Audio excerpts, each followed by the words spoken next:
Plantas da Ciência. Devir. Distribuição Sinapse. Versão brasileira RGA Rio.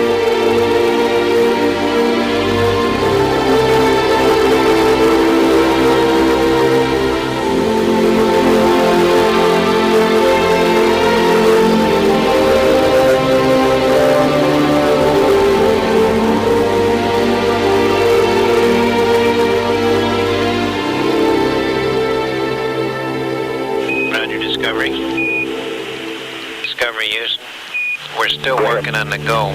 If you got a camera right there, could you get us a photograph of the middle spa on the V2 lower blanket? That's the middle spa on the plus V2 lower blanket.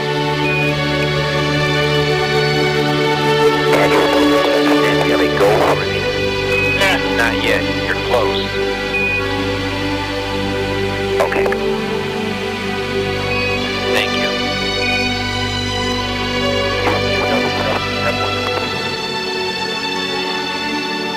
Acreditamos que tudo permanece, nada muda. Por quê? Porque nossa vida é breve, nossa memória é fraca, nossa ciência é recente e nossa história é curta. Acreditamos que tudo permanece porque confundimos o tempo das coisas com rastros humanos, com a história, com nossos idiomas. Ao contrário, nada subsiste por muito tempo. Tudo muda, tudo nasce, se torna, se transforma ou evolui.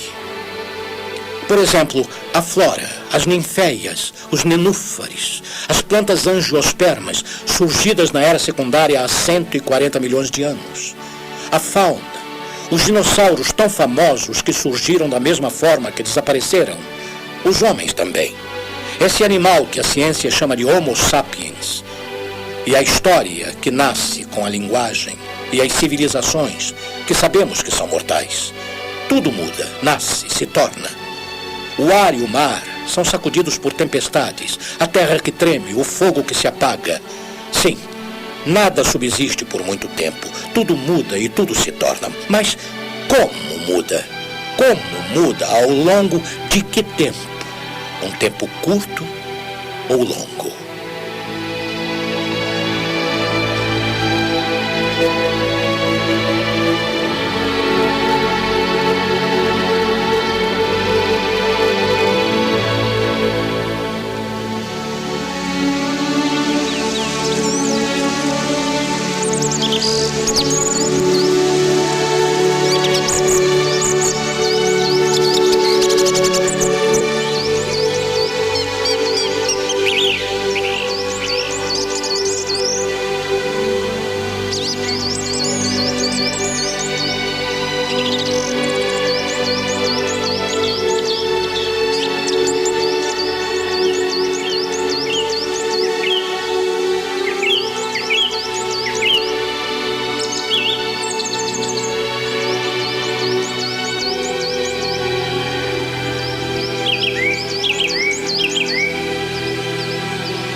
O que é um jardim botânico?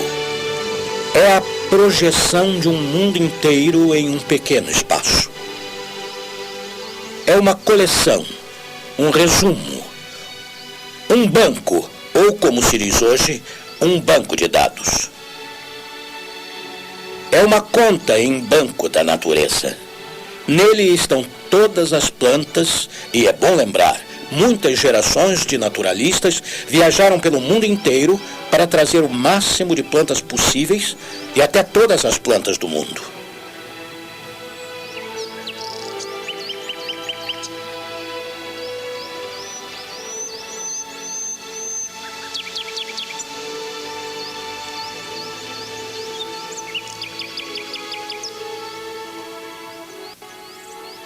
Mas depois que as plantas foram reunidas, é preciso fazer duas novas operações.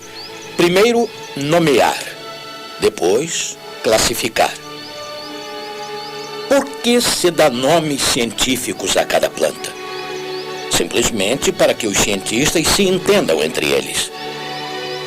O jardim é um banco, mas também é um dicionário, ou seja, o local da língua dos cientistas naturalistas.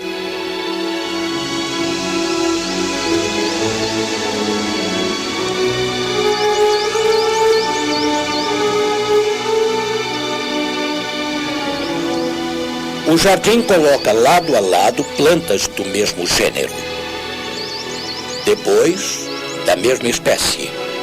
Depois, da mesma classe. Do mesmo entroncamento e assim por diante. Portanto, o jardim é um espaço abstrato porque reproduz a classificação. Ao mesmo tempo, é um local totalmente real, mas quase ideal, onde a classificação ou a árvore genealógica das espécies se reproduz. Um curioso jardim que é uma memória, já que é a memória do conjunto dos seres vivos do mundo, como um dicionário que reproduz um mapa, mas um mapa real da geração dos seres vivos. Uma determinada planta que está no jardim botânico ao lado de outra, na realidade, uma fica no Chile e outra na Sibéria. Colocam uma ao lado de outra plantas da mesma espécie que vivem na realidade em climas diferentes. Algumas vão morrer ou desaparecer completamente. Outras não irão se adaptar ou perecerão. Ou, pelo contrário, irão se comportar perfeitamente e continuarão existindo. Mas se elas se adaptam, será que vão se transformar? Eis a questão. Se a planta se adapta, como ela se transforma? Por que mecanismo? Esta é toda a questão que vai nos levar da classificação do jardim à evolução. Veremos que as grandes árvores de classificação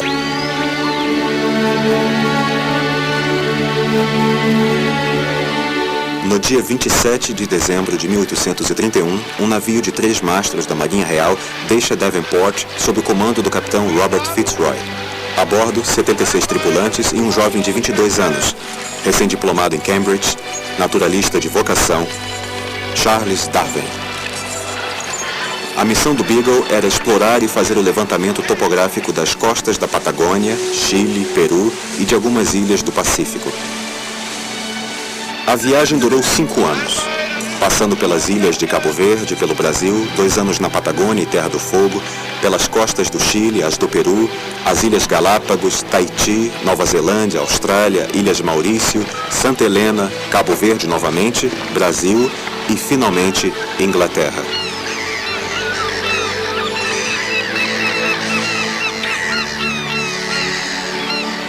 Agora coloca-se a questão do tempo. Realmente imaginar o que é 1 milhão ou 1 bilhão de anos para a evolução das coisas? Aqueles que achavam que o mundo tinha apenas 6.000 anos, apenas projetavam nas coisas o que se sabia da história dos homens. Ou seja, da história da linguagem. Eles achavam que o mundo era uma língua, que era apenas o que se dizia sobre ele. Eles não tinham levado em consideração o tempo real do mundo. E neste tempo real, começaram as dificuldades. Porque os astrônomos começavam a ter uma vaga ideia do tempo necessário para o resfriamento dos planetas, por exemplo. Mas este tempo não era o mesmo que aquele que os geólogos precisavam. E quando se compara o tempo da astronomia, o da Terra, o dos vivos e o da história, os cientistas começaram a ver que não havia relação entre estes tempos de tão variados e diferentes que eles são. Portanto, é preciso fazer um duplo esforço. Primeiro, imaginar o que quer dizer a dilatação deste tempo, quando ainda se acreditava apenas na antiguidade da história. E segundo, que cada ciência dilata o seu tempo e de um modo diferente das outras. Era muito difícil reunir esses tempos diferentes. Ainda mais que por trás disso estava a teoria de Newton à espreita.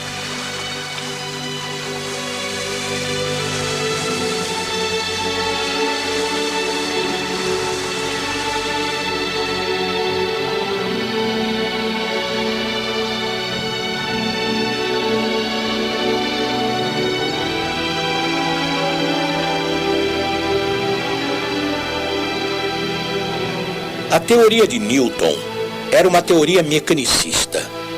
Ela só tratava de forças e movimentos. Assim sendo, o mundo já devia obedecer às leis de Newton desde o início. Quem era newtoniano não podia ser fixista. Não se entendia por que o relógio, que funcionava perfeitamente, mudaria de forma, de força ou de movimento se ainda funciona hoje como funcionou ontem, anteontem e assim por diante. Mas muitas vezes se esquece de dizer a que ponto houve uma batalha profunda entre o modelo mecanicista newtoniano, que levava a um certo fixismo, e o modelo darwiniano, que fazia com que se considerasse as coisas em processo.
Ao longe, a terra, o litoral da Bahia.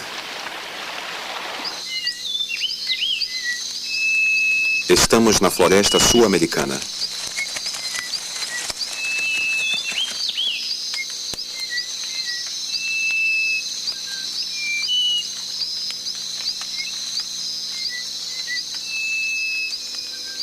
A beleza das flores enlouqueceria qualquer florista, escreve Darwin.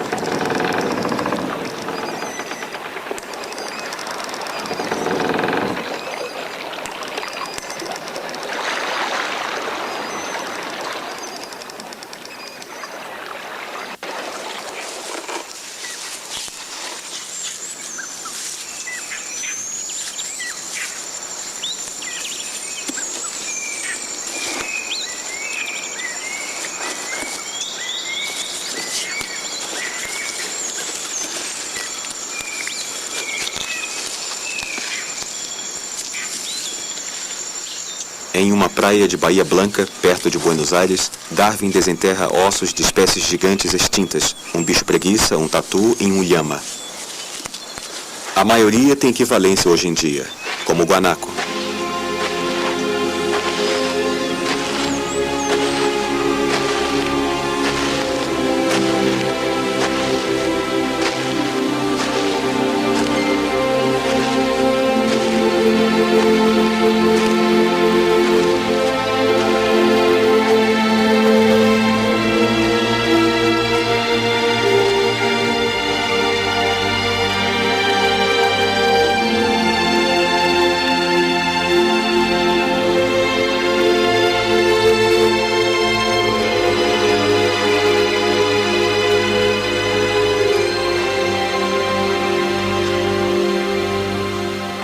No Jardin des Plantes, em Paris, há um museu de história natural. Local de memórias da infância, dos quebra-cabeças onde o deslocar de apenas uma peça pode nos levar às origens humanas há 100 mil, 1 milhão ou 1 bilhão de anos atrás, dependendo do que fóssil ou esqueleto pertence, ou se é um simples visitante ou o fundador da paleontologia. Como dizia Georges Cuvier, dê-me apenas um osso ou um fragmento de osso e eu reconstituirei o animal inteiro. Georges Cuvier passou tempo colando peças dos grandes fósseis, dentre os quais alguns foram encontrados na própria Paris e outros que lhe foram enviados de todas as partes do mundo. Nesse paciente trabalho de reconstrução, temos diante de nossos olhos centenas de esqueletos compostos, às vezes de 13 mil peças separadas. Esse trabalho não pode ser feito sem uma teoria. Teoria baseada na harmonia do ser vivo. Como uma grande cabeça pode corresponder obrigatoriamente a um grande pescoço e permite reconstituir o quebra-cabeça.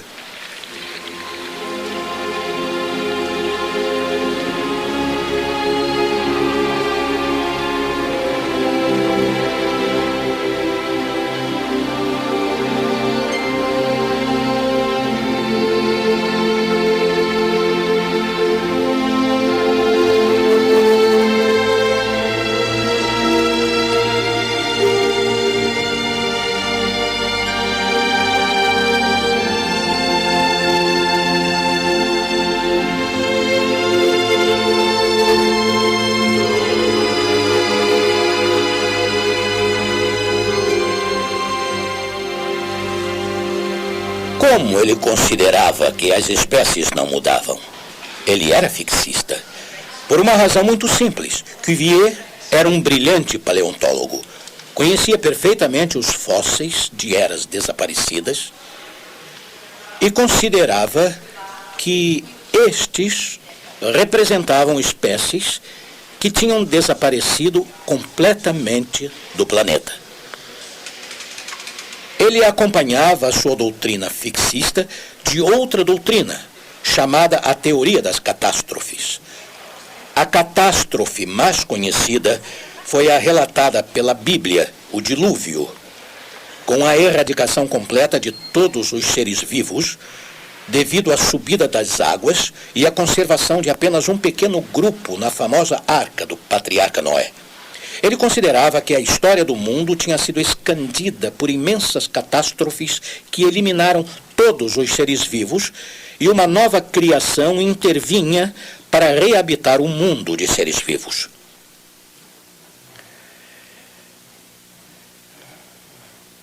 Ele foi um fixista de época em época, separadas por cortes.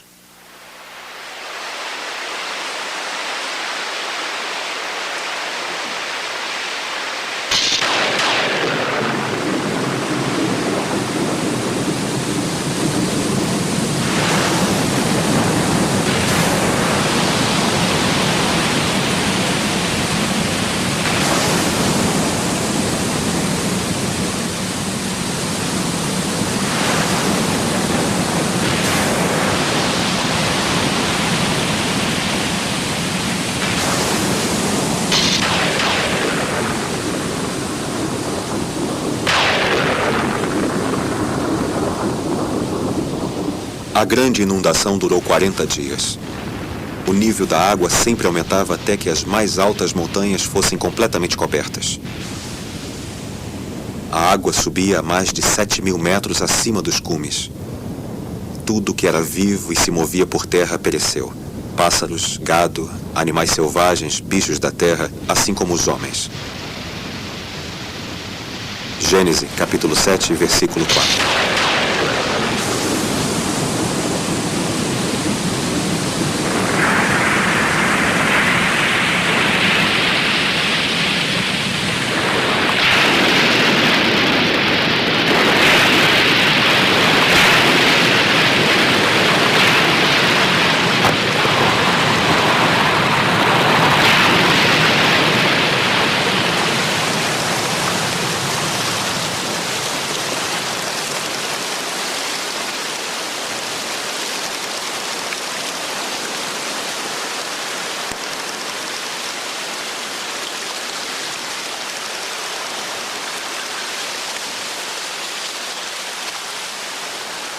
Perto da Baía de Nassau, um avestruz fêmea foi capturado e encaixotado para ser levado para a Inglaterra. Depois, ele será chamado de Nandu de Darwin.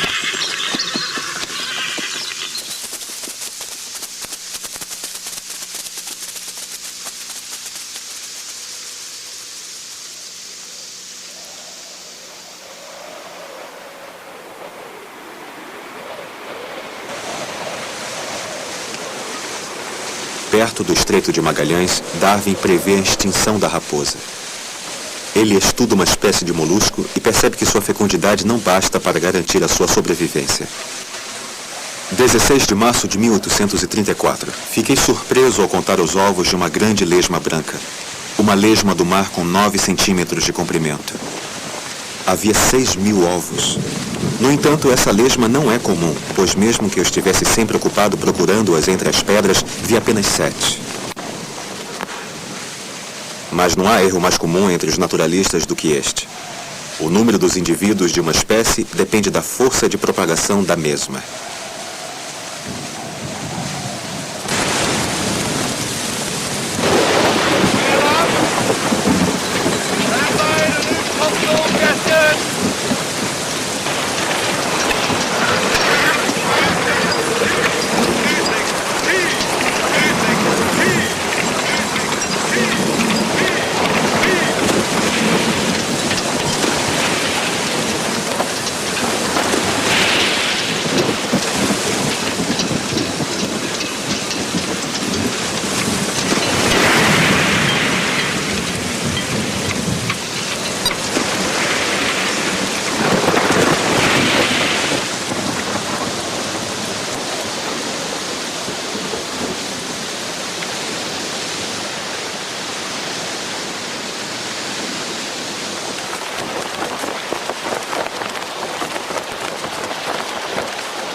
(10 de junho de 1834). De manhã, finalmente entramos no Oceano Pacífico.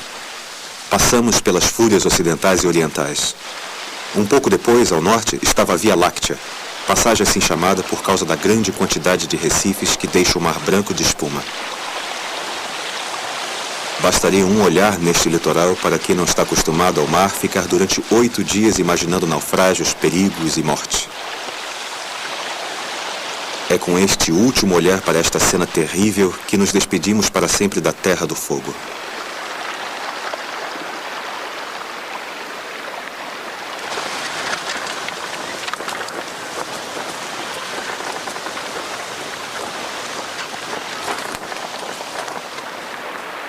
No mar, março de 1835. Navegamos em mar calmo desde Valparaíso, o que torna a viagem mais agradável, pois sempre estou sujeito a enjoos. Ontem, por volta de meia-noite, o vigia me chamou na ponte para me mostrar ao horizonte uma espécie de grande estrela. Ela aumentou quase o dobro de seu tamanho inicial e, por volta de 3 horas da manhã, pude ver um espetáculo magnífico. A erupção de um vulcão, o Orsono, a 120 quilômetros do navio. Com o telescópio, vimos em meio a esplêndidas chamas vermelhas, objetos pretos sendo constantemente lançados e caindo. A luz foi suficiente para iluminar o mar. De manhã, o vulcão volta à sua tranquilidade.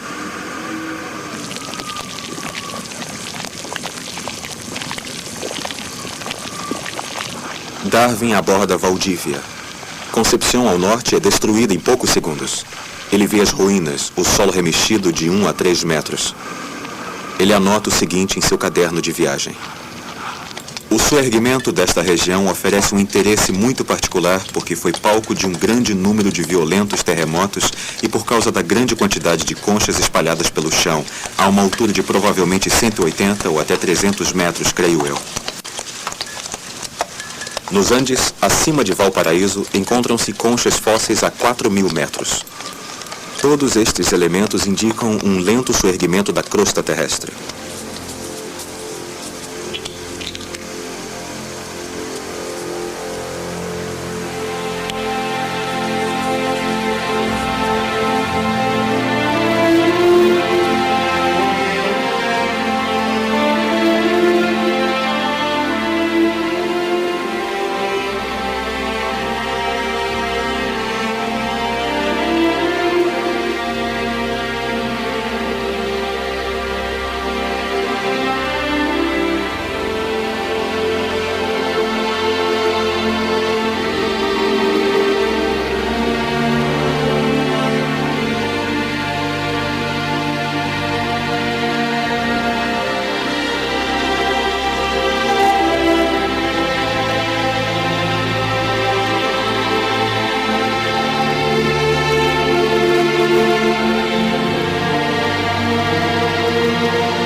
São fósseis, peixes de formas raras, conchas. Às vezes há 2 fósseis de uma mesma espécie ligeiramente diferentes. Cada um é datado, 70 milhões de anos para um e 10 milhões para outro. Também há conchas terciárias dos arredores de Paris. Sabemos que é uma história da Terra, é a geologia nascente e o ser vivo. O ser vivo não é fixo como pensava Cuvier. É o que explica a sua diversidade. A vida foi se passando sem interrupção de suas origens aos dias de hoje. As espécies derivam umas das outras ao longo dos tempos geológicos e, acima de tudo, as mudanças que interferem são muito, muito longas, de milhões de anos. Existe aí a grande ideia da evolução. O homem que descobre o tempo. O tempo da vida se chama Jean-Baptiste de Monnet, cavaleiro de Lamarck. Ele acaba de entrar para o Museu de História de Ciências Naturais como professor. Ele é médico e botânico. O ano é 1793. Pela primeira vez, ele faz com que intervenha a imensidão da dilatação do tempo. Ele pede um tempo enorme, de longuíssima duração, para que os organismos se transformem. A palavra longo é repetida, e esta duração acontece em uma palavra que é muito importante para ele e que repete a cada página de sua filosofia geológica. É a palavra circunstância. Lamarck acredita que há uma lei da natureza que se desenvolve para transformar as espécies da mais simples às mais complexas. Essa lei passa pelos reinos da fauna e da flora, mas esta lei é constantemente abalada pelo fato de que cada grama, cada planta, cada animal, cada ser vivo está mergulhado em circunstâncias, sejam elas de local, de tempo, climáticas, ocasionais, tempestades, catástrofes. É o que hoje chamaríamos de meio ambiente, o meio dos elementos que cercam o ser vivo. E diz ele, é a mudança destas circunstâncias que determina a mudança das necessidades. A mudança das necessidades determina a longo prazo uma mudança de ação, que por sua vez determina os hábitos, e assim a mudança dos órgãos. E ele diz, grandes mudanças de necessidade provocam grandes mudanças nas ações. Uma longa repetição das mesmas ações gera hábitos. E uma longa prática destes hábitos causa transformações nos órgãos.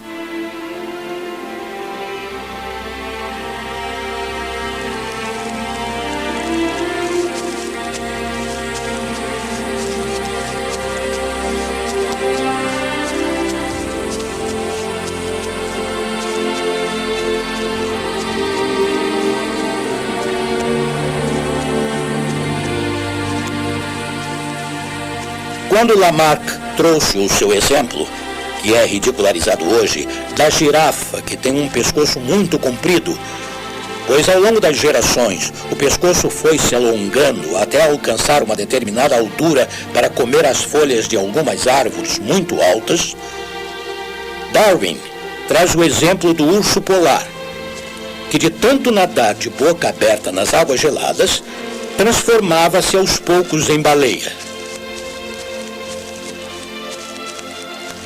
Com a zombaria dos colegas, ele retirou este exemplo do seu texto. Portanto, a ideia do que mais tarde passaríamos a chamar de hereditariedade é compartilhada por boa parte dos cientistas da época que não conheciam a genética nem a hereditariedade. Não havia ciência da hereditariedade nem da genética. Mas o que diferencia as obras de Lamarck e de Darwin é que, além da afirmação da evolução, há um sistema racional de explicação do mecanismo da evolução. Claro que os animais se transformam, mas como eles se transformam?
Setembro de 1835, Ilha James, arquipélago de Galápagos.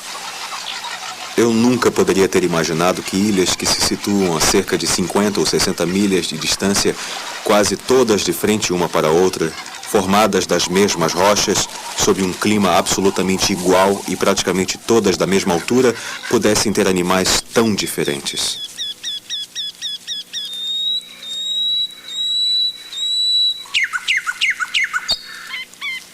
Darwin compara espécies de pássaros, fica impressionado com a incrível variação das plantas e animais de uma ilha para outra.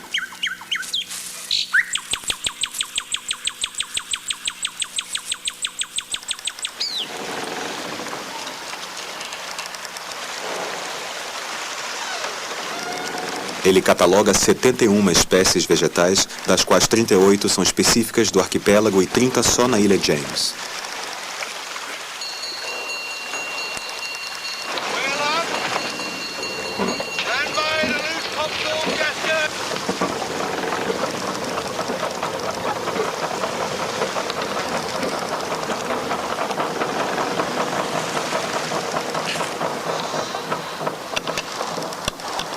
Da mesma forma que durante o seu crescimento, os brotos produzem outros brotos que espalham galhos por todos os lados que sufocam e ultrapassam os galhos mais fracos, creio que a geração agiu do mesmo modo para a grande árvore da vida, cujos galhos mortos e quebrados foram abafados nas camadas da crosta terrestre, enquanto as magníficas ramificações vivas e sempre renovadas cobriam a superfície.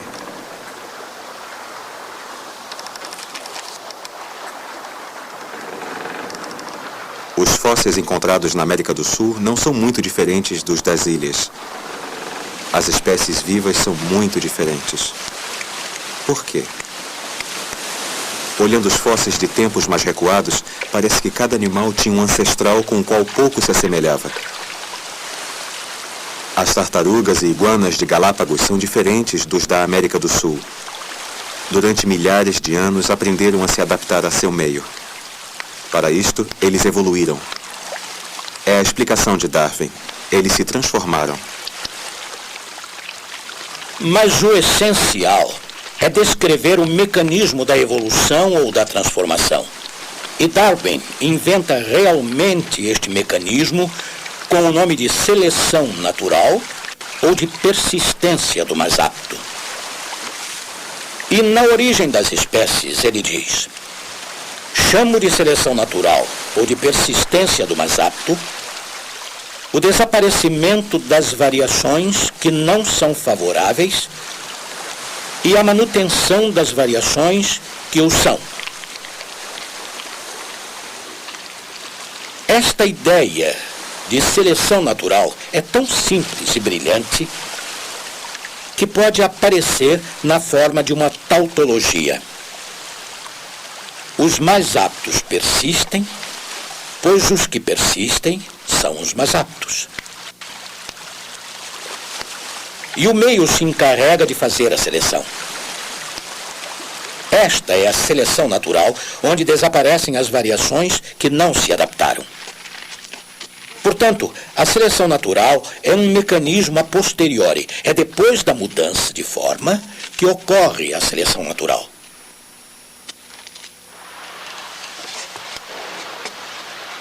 Muitos naturalistas fizeram viagens como esta para Galápagos e fizeram observações muito parecidas com as de Darwin.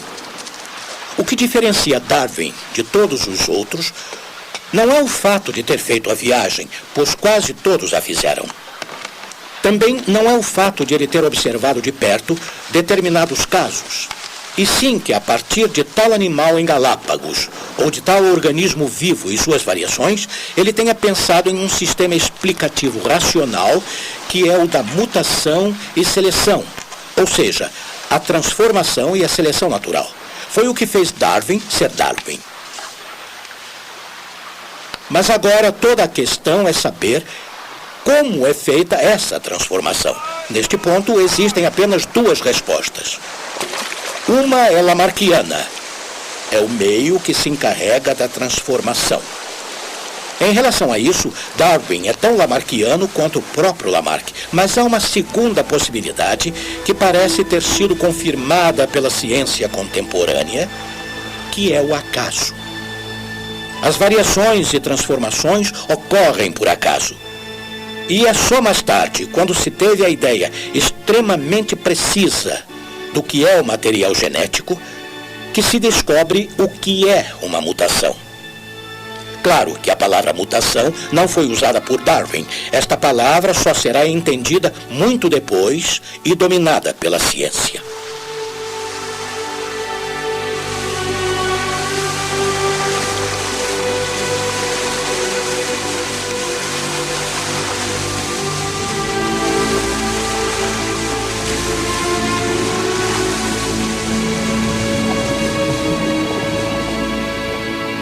Ao largo das Ilhas Coco, outubro de 1836.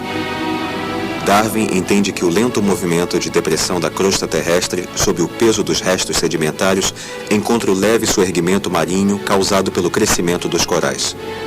O lento encontro destes dois movimentos cria os atóis. Ele anota em seu diário de bordo: à medida que o Recife vai afundando, os corais se desenvolvem vigorosamente, sempre subindo em direção à superfície. Mas à medida que a ilha afunda, a água cobre o solo. As montanhas isoladas formam ilhas separadas dentro de um grande recife, até que o ponto mais alto da ilha desaparece. Assim que ocorre o desaparecimento, temos um atol perfeito. Tirando a ilha do meio de um recife barreira, resta um atol.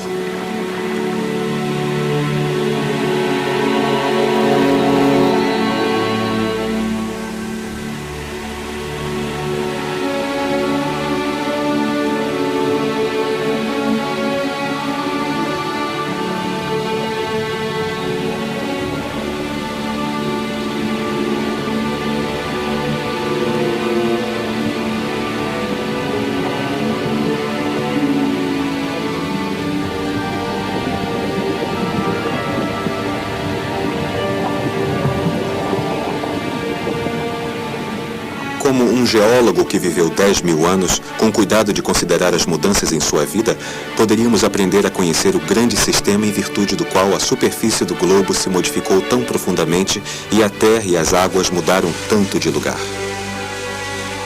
O mesmo de Lamarck para os vivos ou da evolução de Darwin é contemporânea da mesma teoria em geologia, que é a ciência da Terra.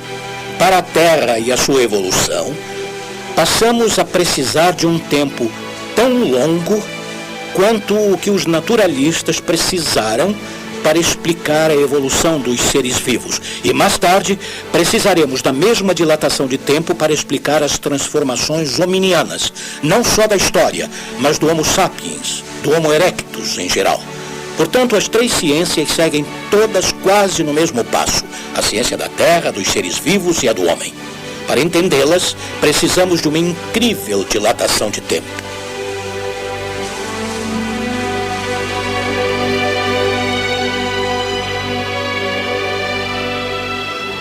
Todo o século XIX teve como centro a preocupação da duração do tempo, a dilatação, a natureza e o efeito do tempo nas leis gerais de cada ciência determinada.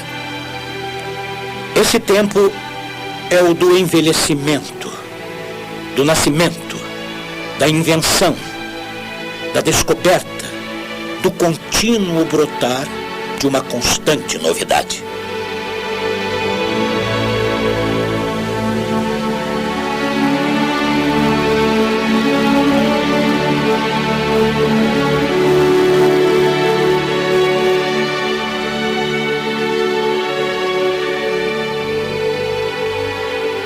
Quando Beagle sobe o Oceano Atlântico em direção à Inglaterra ao fim de uma viagem de 5 anos, Darwin sabe que o que vemos nem sempre é.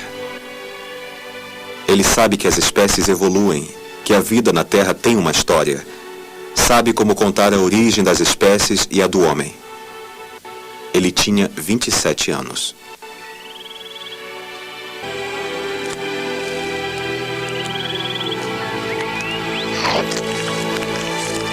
Ao fim de sua vida, Darwin escreve alguns textos onde ele acredita que na sobrevivência do mais apto, o mais apto é aquele que na espécie humana inventa o altruísmo.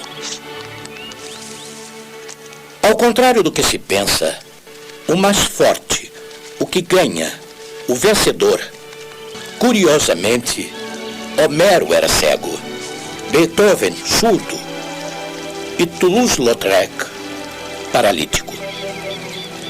O que teríamos feito se o darwinismo social, somado ao eugenismo, tivesse eliminado Toulouse-Lautrec quando criança ou Homero porque era cego? Consequentemente, o progresso humano passa pela proteção dos fracos. O progresso da humanidade passa pela miséria e não pela riqueza, pela fraqueza e não pela força, pela fragilidade e não pelo poder.